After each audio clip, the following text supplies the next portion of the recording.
12. A tentação. Jesus, cheio do Espírito Santo, voltou do Jordão e foi levado pelo Espírito ao deserto. As palavras de Marcos são ainda mais significativas. Ele escreveu: O Espírito o impeliu para o deserto, onde permaneceu 40 dias, sendo tentado por Satanás. Ele estava com as feras, e nada comeu naqueles dias. Quando Jesus foi conduzido ao deserto para ser tentado, foi o Espírito de Deus que o levou. Cristo não convidou a tentação, foi ao deserto para estar sozinho, a fim de considerar sua missão e obra. Por meio de jejum e oração, devia se fortalecer para o sangrento caminho que devia percorrer. Entretanto, Satanás sabia que Jesus tinha ido para o deserto e imaginou que essa fosse a melhor ocasião de se aproximar dele. No conflito entre o príncipe da luz e o líder do reino das trevas, questões importantes para o mundo estavam em jogo. Depois de tentar o ser humano a pecar, Satanás reivindicou a terra como sua e intitulou-se príncipe deste mundo. Depois de ter levado os pais de nossa raça à conformidade com sua própria natureza, pensou em estabelecer seu império aqui. Declarou que os seres humanos o haviam escolhido como seu soberano. Por meio de seu controle sobre as pessoas, obteve domínio sobre o mundo. Cristo viera para desmentir a alegação de Satanás. Como filho do homem, o Salvador permaneceria leal a Deus. Assim seria provado que Satanás não havia obtido total controle sobre a raça humana e que sua reivindicação com relação ao mundo era falsa. Todos os que desejassem libertação de seu poder seriam postos em liberdade. O domínio perdido por Adão em consequência do pecado seria restaurado. Desde a declaração feita à serpente no Éden: porém inimizade entre ti e a mulher, entre a tua descendência e o seu descendente. Satanás ficara sabendo que não teria o controle absoluto do mundo. Um poder que resistia ao seu domínio era visto na humanidade. Profundamente interessado, ele observava os sacrifícios oferecidos por Adão e seus filhos. Percebia nessas cerimônias um símbolo de comunhão entre a terra e o céu, e tentou interromper essa ligação. Apresentou uma imagem distorcida de Deus, e deu falsa interpretação aos ritos que apontavam para o Salvador. As pessoas foram levadas a temer a Deus como um ser que tem prazer na destruição delas. Os sacrifícios, que deveriam revelar seu amor, eram oferecidos apenas para acalmar a ira divina. Satanás despertava os maus desejos dos seres humanos, a fim de dominá-los. Quando a palavra escrita de Deus foi dada, Satanás estudou as profecias sobre o advento do Salvador. De geração em geração, agiu com o objetivo de cegar o povo para essas profecias, para que rejeitassem a Cristo quando ele viesse. Por ocasião do nascimento de Jesus, Satanás compreendeu que alguém, enviado por Deus, viera para disputar seu domínio. Tremeu diante da mensagem dos anjos, que mostrava a autoridade do recém-nascido rei. Satanás sabia muito bem a posição ocupada por Cristo no céu, como o amado do Pai. O fato de que o Filho de Deus viesse à terra como homem encheu-o de espanto e preocupação. Não conseguia entender o mistério desse grande sacrifício. Seu coração egoísta não compreendia um amor assim pela raça enganada. A glória e a paz do céu e a alegria da comunhão com Deus eram apenas fracamente percebidas pelos seres humanos. Mas Lúcifer, o querubim cobridor, as conhecia bem. Desde que perdera o céu, estava determinado a se vingar, levando outros a partilhar de sua queda. Ele faria isso, induzindo-os a desvalorizar as coisas celestiais e a pôr o coração nos assuntos terrestres. Não seria sem obstáculos que o comandante celestial conquistaria a humanidade para o seu reino. Desde criancinha, em Belém, foi continuamente atacado pelo maligno. A imagem de Deus era manifestada em Cristo, e nos concílios de Satanás foi decidido que ele devia ser vencido. Ainda não tinha vindo ao mundo nenhum ser humano que escapasse do poder do enganador. As forças do mal foram postas no caminho de Jesus para lutar contra ele e, se possível, vencê-lo. No batismo de Cristo, Satanás estava entre os espectadores. Viu a glória do Pai cobrir o Filho. Ouviu a voz de Jeová testificando da divindade de Jesus.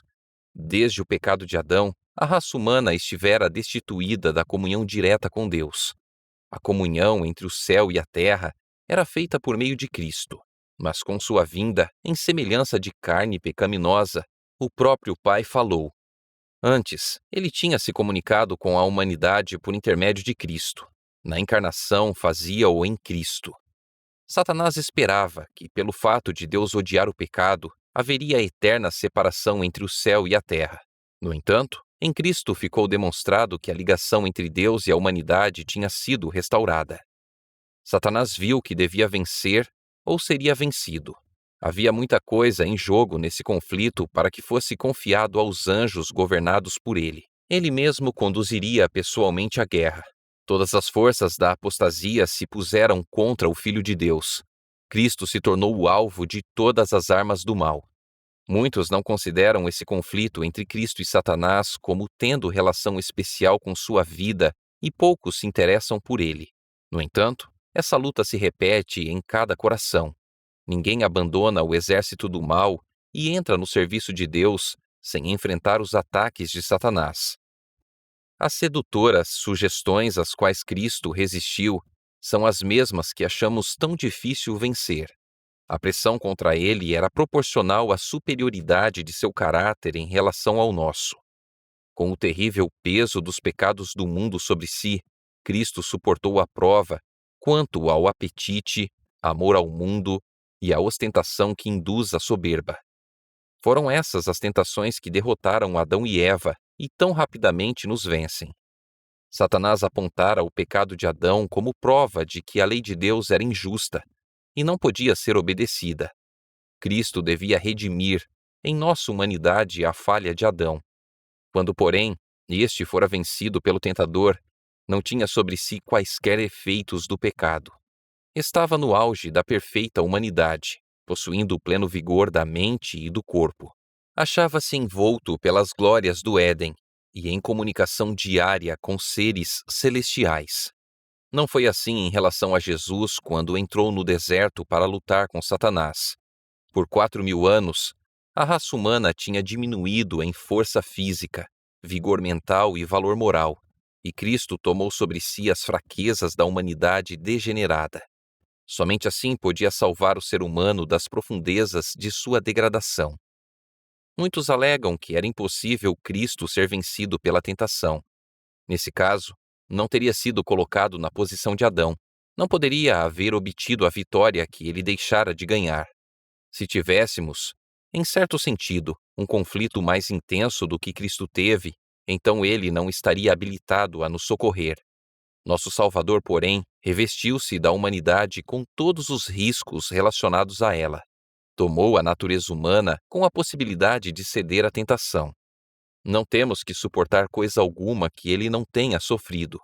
Para Cristo, assim como para o santo casal no Éden, a primeira grande tentação foi o apetite. Exatamente onde começara a ruína, deveria começar a obra de nossa redenção. Assim como pela condescendência com o apetite, Adão havia caído, também pela negação desse desejo, Cristo venceria. E depois de jejuar 40 dias e 40 noites, teve fome. Então, o tentador, aproximando-se, lhe disse: Se és filho de Deus, manda que estas pedras se transformem em pães. Jesus, porém, respondeu: Está escrito: Não só de pão viverá o homem, mas de toda a palavra que procede da boca de Deus. Do tempo de Adão ao de Cristo, a transigência com o pecado havia aumentado o poder dos apetites e paixões, tendo domínio quase ilimitado. As pessoas haviam se degradado e ficado doentes, sendo impossível vencer por si mesmas. Cristo venceu em favor do ser humano, pela resistência à mais severa prova. Por amor a nós, exercitou um autodomínio mais forte que a fome e a morte. E nessa vitória estavam envolvidos outros aspectos que fazem parte de todos os nossos conflitos com o poder das trevas. Quando Jesus chegou ao deserto, estava rodeado da glória do Pai.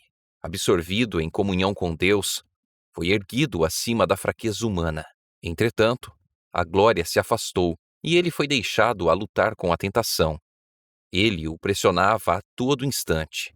Sua natureza humana recuava do conflito que o aguardava. Durante 40 dias, jejuou e orou. Fraco e emagrecido pela fome, cansado pela angústia mental, seu aspecto estava muito desfigurado, mais do que o de outro qualquer, e a sua aparência mais do que a dos outros filhos dos homens. Essa era a oportunidade de Satanás. Imaginou que então poderia vencer a Cristo. Então ele se apresentou ao Salvador, como em resposta às suas orações, disfarçado de anjo do céu. Afirmava ter uma missão de Deus e dizia que o jejum de Cristo tinha chegado ao fim.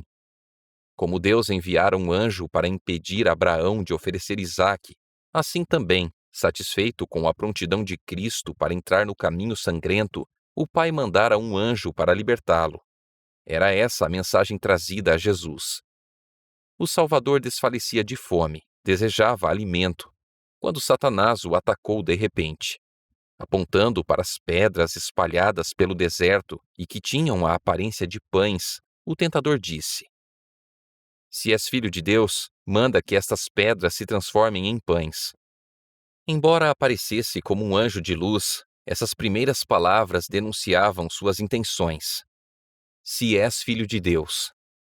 Aí estava a insinuação de desconfiança. Se Jesus desse ouvidos à sugestão de Satanás, isso seria uma aceitação da dúvida. O tentador planejava vencer a Cristo, da mesma forma pela qual tinha sido bem-sucedido em vencer a raça humana no princípio. Com que astúcia Satanás havia se aproximado de Eva no Éden. É assim que Deus disse: Não comereis de toda a árvore do jardim? Até aí, eram verdadeiras as palavras do tentador, mas na maneira de dizê-las, havia disfarçado desprezo pelas palavras de Deus.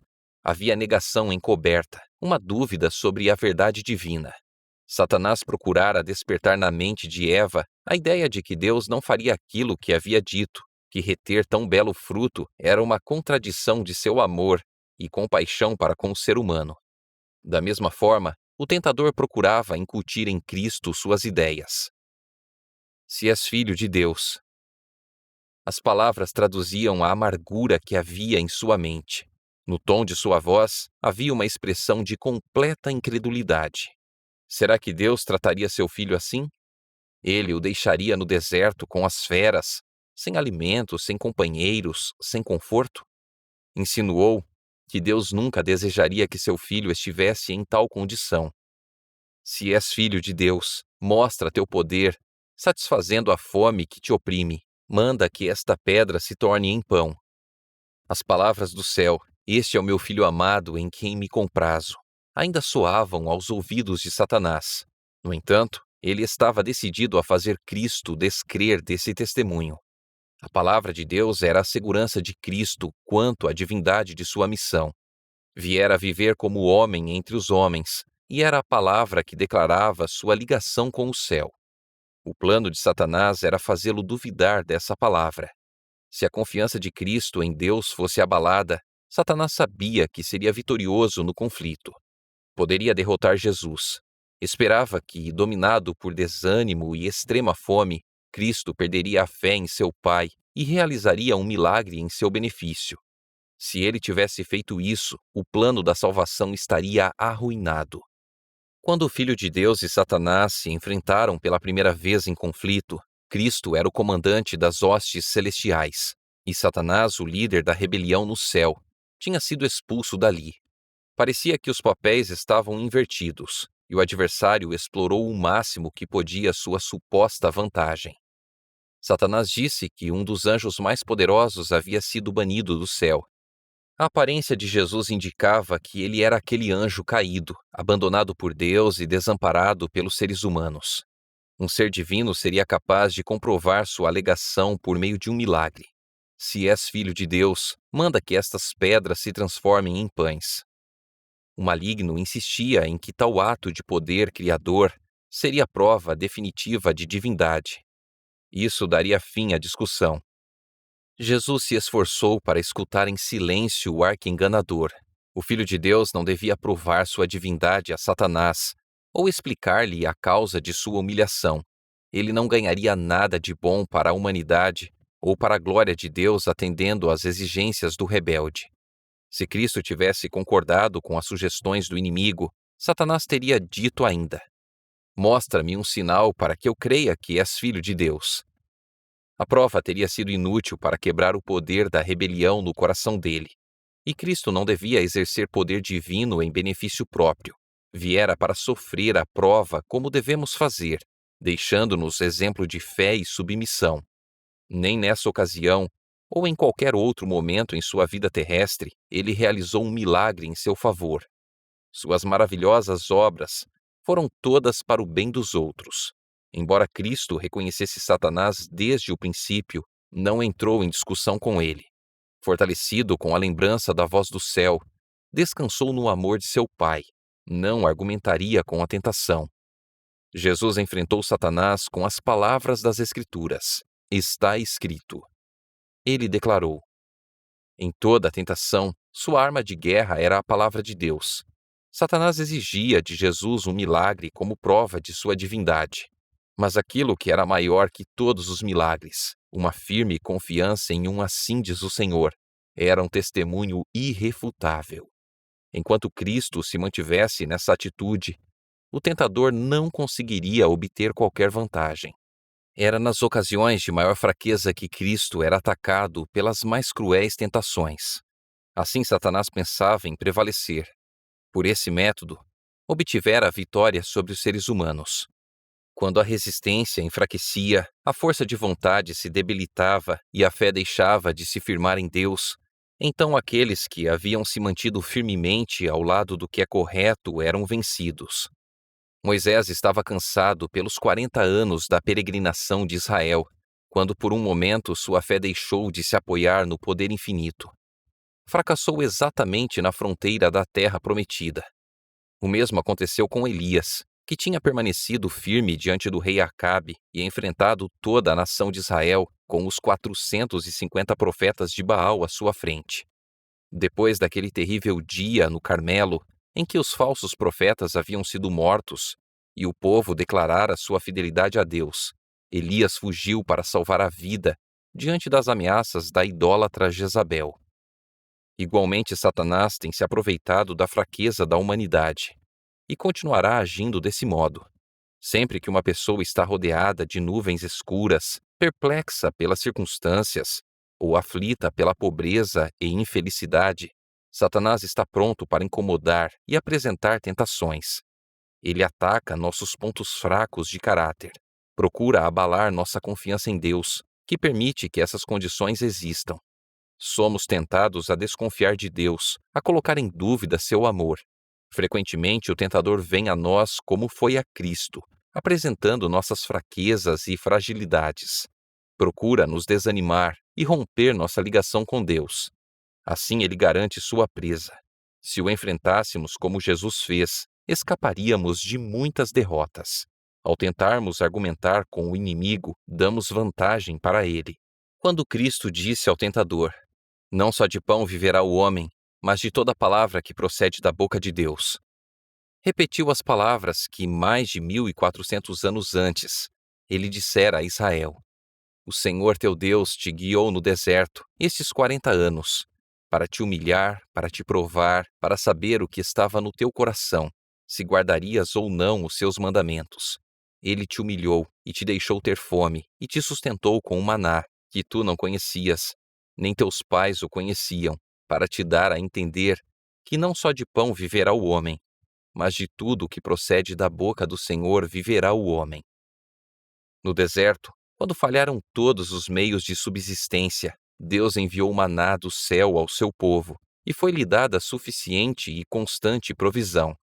Essa providência tinha o objetivo de ensinar-lhes que, enquanto confiassem em Deus e andassem em seus caminhos, Ele não os abandonaria. O Salvador pôs em prática a lição que tinha dado a Israel. Pela palavra de Deus, as hostes israelitas haviam sido socorridas, e pela palavra viria auxílio para Jesus também. Ele aguardava o tempo designado por Deus para socorrê-lo. Estava no deserto em obediência a Deus, e não obteria alimento seguindo as sugestões de Satanás. Diante do universo, ele mostrou que é melhor sofrer o que for necessário do que se afastar, de qualquer maneira, da vontade de Deus. Não só de pão viverá o homem, mas de toda a palavra que procede da boca de Deus. Muitas vezes, o seguidor de Cristo é colocado em situação em que não lhe é possível servir a Deus e continuar seus empreendimentos mundanos. Talvez pareça que a obediência a qualquer clara exigência da parte de Deus o privará dos meios de subsistência. Satanás quer fazê-lo crer que deve sacrificar as convicções de sua consciência. No entanto, a única coisa no mundo em que podemos confiar é a palavra de Deus. Buscai, pois, em primeiro lugar o seu reino e a sua justiça, e todas estas coisas vos serão acrescentadas. Mesmo nesta vida, não vale a pena nos afastarmos da vontade de nosso Pai do céu. Quando aprendermos a conhecer o poder de sua palavra, não seguiremos as sugestões de Satanás para obter alimento ou salvar a vida. Nossa única preocupação será: qual é a ordem de Deus e qual é a sua promessa? Conhecendo-as, obedeceremos à primeira e confiaremos na segunda. Na última grande batalha do conflito com Satanás, os que são leais a Deus serão privados de todo apoio mundano. Por se recusarem a violar sua lei em obediência a poderes terrestres, serão proibidos de comprar ou vender. Por fim, será decretada a morte deles. Entretanto, a seguinte promessa é dada ao obediente: este habitará nas alturas. As fortalezas das rochas serão o seu alto refúgio, o seu pão lhe será dado, as suas águas são certas. Os filhos de Deus viverão por essa promessa. Quando a terra estiver assolada pela fome, serão alimentados, não serão envergonhados nos dias do mal, e nos dias da fome se fartarão. O profeta Abacuque previu aquele tempo de aflição, e suas palavras expressam a fé da igreja. Ainda que a figueira não floresça, nem haja fruto na vide, o produto da oliveira minta, e os campos não produzam mantimento, as ovelhas sejam arrebatadas do aprisco, e nos currais não haja gado, todavia eu me alegro no Senhor, exulto no Deus da minha salvação. De todas as lições a serem aprendidas da primeira grande tentação de nosso Senhor, a mais importante é a que diz respeito ao controle dos apetites e desejos. Em todas as épocas, as tentações mais atrativas à natureza física têm sido mais bem-sucedidas em corromper e degradar a humanidade. Satanás age por meio da intemperança para destruir as aptidões mentais e morais concedidas por Deus à humanidade como dádiva inestimável. Assim será impossível ao ser humano reconhecer as coisas de valor eterno.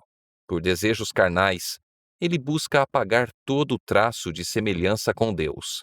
A compulsiva satisfação dos próprios desejos e a consequente enfermidade e degradação que existiam no tempo do primeiro advento de Cristo vão prevalecer de novo, com maior intensidade, antes de sua segunda vinda. Jesus declara que as condições do mundo serão como nos dias anteriores ao dilúvio, e como em Sodoma e Gomorra. Todos os pensamentos do coração serão continuamente maus. Vivemos muito próximo daquele terrível tempo, e a lição do jejum do Salvador é apropriada para nós. Unicamente pela indescritível angústia suportada por Cristo, podemos avaliar o mal da descontrolada satisfação própria. Seu exemplo mostra que nossa única esperança de vida eterna é manter os apetites e desejos em sujeição à vontade de Deus. Em nossa própria força, é impossível escapar dos clamores de nossa natureza decaída. Satanás trará tentações por esse lado. Cristo, porém, sabia que o inimigo se dirigiria a toda criatura humana para se aproveitar da fraqueza hereditária e, por suas falsas insinuações, enganar aqueles cuja confiança não está firmada em Deus. E passando pelo que devemos atravessar, nosso Salvador nos preparou o caminho para a vitória. Sua vontade não é que estejamos em desvantagem no conflito com Satanás. Jesus não quer que fiquemos intimidados, nem desfalecidos pelos ataques da serpente. Tende bom ânimo, disse ele, eu venci o mundo. Aquele que está lutando contra o poder do apetite deve olhar para o Salvador no deserto da tentação. Veja-o em sua angústia na cruz, ao exclamar: tenho sede. Ele resistiu a tudo o que nos é possível suportar. A vitória dele é nossa. Jesus repousava na sabedoria e força de seu Pai Celestial. Ele declara: Porque o Senhor Deus me ajudou, pelo que não me senti envergonhado, e sei que não serei envergonhado. Eis que o Senhor Deus me ajuda. Mostrando o próprio exemplo, disse: Quem há entre vós que tema ao Senhor? Aquele que andou em trevas, sem nenhuma luz, confie em o nome do Senhor e se firme sobre o seu Deus. Aí vem o príncipe do mundo, disse Jesus, e ele nada tem em mim. Nada havia nele que correspondesse aos enganos de Satanás. Ele não consentia com o pecado, nem por um pensamento cedia à tentação. O mesmo pode ocorrer conosco. A humanidade de Cristo estava unida à divindade. Ele estava habilitado para o conflito, mediante a presença interior do Espírito Santo, e veio para nos tornar participantes da natureza divina. Enquanto estivermos ligados a Ele pela fé, o pecado não mais terá domínio sobre nós. Deus segura a mão da nossa fé e a leva a se apoiar firmemente na divindade de Cristo, a fim de atingirmos a perfeição de caráter. Cristo nos mostrou a maneira pela qual isso é realizado. Por qual meio ele venceu o conflito contra Satanás? Por meio da palavra de Deus. Somente pela palavra, ele pôde resistir à tentação. Está escrito, dizia, e a nós são dadas preciosas e muito grandes promessas, para que por elas nos tornemos coparticipantes da natureza divina, livrando-nos da corrupção das paixões que há no mundo. Toda promessa da palavra de Deus nos pertence. Devemos viver de toda palavra que procede da boca de Deus. Quando atacado pela tentação, não olhe para as circunstâncias ou para sua própria fraqueza, mas para o poder da palavra. Toda a força dela pertence a você. Guardo no coração as tuas palavras, disse o salmista, para não pecar contra ti. Pela palavra dos teus lábios, eu me tenho guardado dos caminhos do violento.